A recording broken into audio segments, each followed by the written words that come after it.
आज कानिपनाथ आणि दत्त महाराज यांचा वर्धापन दिन 7वा वर्धापन दिन होता. त्या निमित्तानं आलेले सर्व भक्तगण, भाविक, गावातले मंडळी आणि या ठिकाणी माझे गुरु आणि त्यांच्याकडे आलेले पेशंट, माझे आलेले पेशंट सरासरी सर्व दुरुस्त अंगाऱ्यावरच होतो. महाराजांना सांगितल्याप्रमाणे मला एखादं पुढं सोडलं नाही, गुरुला विचारतो. आणि अशा प्रकारे जर श्रद्धा जर ठेवली तर नुसतं आमच्या अंगाऱ्यांना सुद्धा जे लोकांची काही समस्या असतील त्या सोडतात. आणि फोनवर सुद्धा बरेचसे लोकांचे प्रश्न आम्ही सोडतो.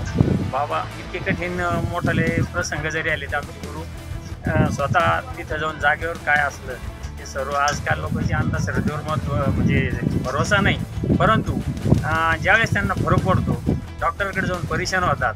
आणि आमच्या गुरुच्या असो किंवा माझ्या नुसत्या अंगाऱ्याने ती समोरचा व्यक्ती दुरुस्त होतो. तर त्यांना पण आज हे तुमच्या समोर आलेले सर्व जे नागरिक आहेत ते आणि नाथभक्त आहेत हे सर्व त्यांना सर्व सुख प्राप्त झाल्यामुळेच आलेले आहेत. महाराज किती दिवसापासून हा कार्य समजा 2018ला या ठिकाणी या कानिपनाथ मंदिराची स्थापना झाली. आणि मंदिराची या अगोदर माझ्या वडिलाकडे सेवा होती कानिपनाथाची, मी शिक्षक होतो. आणि त्यानंतर वडील 2012 लागल्यानंतर सेवा 2016पासून माझ्याकडे यायला लागली. पण मला समजत नव्हतं. मग मी माझे त्यावेळेस गुरु नव्हते, पण मग मी त्यांच्या मंदिरात जाऊन बसायचो. मच्छिंद्रनाथ पेशंट चांगले दुरुस्त करायचे आणि मग तिथं जाऊन बसायचो. पुढे एक दिवस मलाही त्रास व्हायला लागला. मग मी त्यांना म्हणलं, त्यांनी सांगितलं तुमच्याकडे ही कानिपनाथाची सेवा येणार आहे. तर मग 2018 आम्ही दोघांनी ठरवलं की आम्ही मडीला यात्रेला दर अमावस्येला आम्ही जातो. 5 खेट्या करू असं देवाला सांगितलेलं होतं. तर बोलण्यात आमच्या थोडक्यात असं सांगायचं की आम्ही मंदिर शोधले. मंदिर शोधल्यानंतर आम्ही दोघांनी एकच पसंती केली आणि एक पसंती करून आमचं 1.5 महिन्यात मंदिर झालं. बाबाचं पण पुढं 8-10 दिवसानं मंदिर सुरू झालं. आणि आमच्याकडे दोघांकडे पैसे नसताना भिक्षा मागितली, बाजार मागितले. आणि बाबाकडे सुद्धा तसंच, कारण एकट्याने मंदिर बांधायचं नाही, लोकांना आग्रह करायचा नाही, जास्त कोणावर दबाव आणायचा नाही अशा उद्देशानं. पण बाबाला मी म्हणलो, हे बाबा आप तुम्ही लय पेशंट दुरुस्त केले, मी त्यांच्या संग जातो. आपण तिथं हक्कानं जो त्यांना म्हणू पैसे आम्ही घेत नाही दोघे, पण मग तुम्ही सिमेंट द्या, स्टील द्या, काय द्यायचे त्याप्रमाणे विटा द्या अशा प्रकारे. पण आम्हाला योग असे आले की भगवंतानं असं केलं की बाबाकडे कांदी होती 300 क्विंटल, इतके भाव वाढून गेले की त्यांना रुपये टाकायचं काम नाही. आणि माझं भिक्षेवर झालं, काही पगार, काही भावांना मदत केली. अशा प्रकारे 2018ला स्थापना झाली आणि तिकडून मग कार्यक्रम चालू झाले. तर मध्ये थोडासा कोरोनाचा काळ आला, 2 वर्ष मग बंद होतं. त्याच्यानंतर थोडीशी सुट्ट्याची अडचण आली, सुट्टी आई वारल्यामुळं, तर मग त्याच्यामुळं बंद होतं. पण यंदा मग गुरुला सांगितलं काय करायचं, तर गुरुने सांगितलं तो कार्यक्रम आपल्याला बंद ठेवता येत नाही, काही असो दुसऱ्याच्या हाताने एखादी पूजा करून घ्यायची आपल्याला अडचण असली तर. आणि आपला कार्यक्रम 2 लोक, 10 लोक, 5 लोक जरी जीव घातले तरी 9 मुलं जीव घातली तरी आपलं हे कार्य ते सफल होत असतं. पण मग आजचंही आमचं एवढं कार्यक्रम मोठा होईल अशी तर मला अपेक्षाच नव्हती. कारण आमच्याकडं गावामध्येच आपल्याकडे गुरुकडे एक कार्यक्रम होता, अजून एक साखरपुड्याचा कार्यक्रम होता. या उद्देशानं झोपलेलो होतो मी एक दिवस. हे कार्यक्रम फिक्स झाल्यानंतर रात्री 10 वाजता सूद आली, मी 9लाच झोपतो. आणि आल्यानंतर हे चक्र फिरू लागले का आता आपल्याला टाळकरी कसे बघायचे, लोक येतील का नाही, काही अशा समस्या सुरू झाल्या. परत बाबाचं नाव घेतलं, 4ला झोप लागली आणि मग गुरुकडे गेलो. गुरु म्हणे आपल्याकडं लोक येतीलच. मी म्हणलं आता तिकडेही गुरु आहे, इकडेही आता आपल्याकडे नाही म्हणता येणार नाही. पण भगवंताच्या कृपेनं जेवढे पब्लिक सांगितली होती देवानं एवढ्या लोकांना स्वयंपाक कर, तेवढे सर्व उपस्थित झाले. आणि याची सर्वच श्रेय आहे. मला जर काही प्रश्न समजले नाही माझ्या गुरुला विचारतो. माझ्या गुरुचा गर्व अभिमान हा काही नाही. आम्ही म्हणजे असं खेळत सगळं असतं, नाही तर काही ठिकाणी गुरु म्हणल्यानंतर शिष्याला 2 हात तिकडे लांब बसावं लागतं. तसं आमच्यात कोणतीच नाही. आणि योग असे आहेत, आता माझे गुरु आहेत वयाने माझ्यापेक्षा कमी आहे, त्यांचे शिष्य असे की त्यांच्यापेक्षा खूप वयाने मोठे आहेत, पण त्यांना गर्व अभिमान काही नाही. की आम्ही त्यांचं दर्शन केलं, राहू द्या अण्णा थोडं थांबा बाजूला, इकडं व्हा. आणि फोनवर जे काही विचारतो आम्ही की या पेशंटचं असं येतं, मग ते म्हणलं आपण प्रत्यक्ष जातो. अशा प्रकारे श्रद्धा ठेवली महाराजांनी सांगितल्याप्रमाणे तर 100% यश येतं आणि त्यांच्या अडचणी सुटून.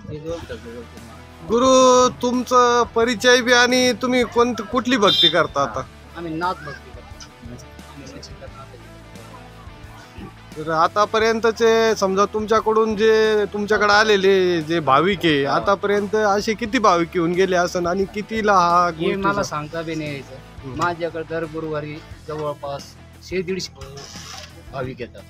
म्हणजे हे दुःखी होईल लोक येतात. हे आम्ही नाही नीट करीत. हे आमचे महाराज नाथबाबा मच्छिंद्रनाथ कानिफनाथ हे नीट करतात. आम्ही काय आहे त्यांच्यामध्ये एक जसं तुम्ही म्हणतात ना एक असं असतं. बाबाजी आम्हाला सांगते तुम्ही येतात बाबांना दाखवतात. बाबाजी आम्हाला सांगतात आम्ही हे त्यांना सांगतो. याच्यावर हे लोक दुष्ट होत्या. म्हणजे यांचं बिमारी कोणची असो समजा अंगरोग असो बाहेर भीतरचं काही असो आम्ही फक्त या अंगारीवरच नीट करतो. हे आज म्हणजे 2012 पासून तर आज 2025 पर्यंत आम्हाला भगवंतानं आदेश येऊ दिला नाही. आम्ही भगवंताकडे हीच इच्छा आहे आम्हाला कोणाकडून बी 1 रुपयाची आशा नको आणि हीच बुद्धी आम्हाला देवाने द्यावी एवढीच आम्ही देवाकडे प्रार्थना करतो.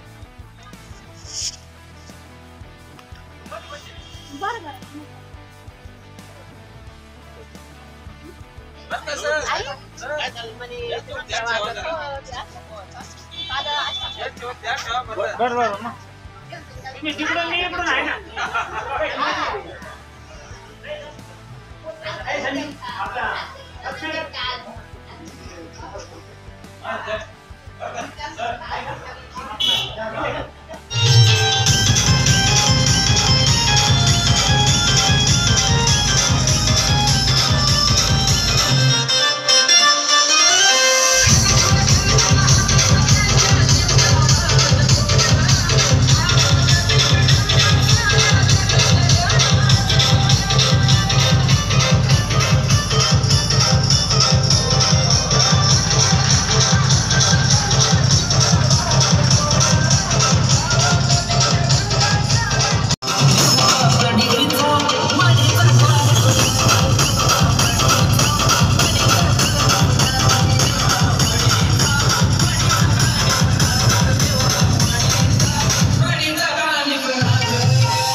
पोटी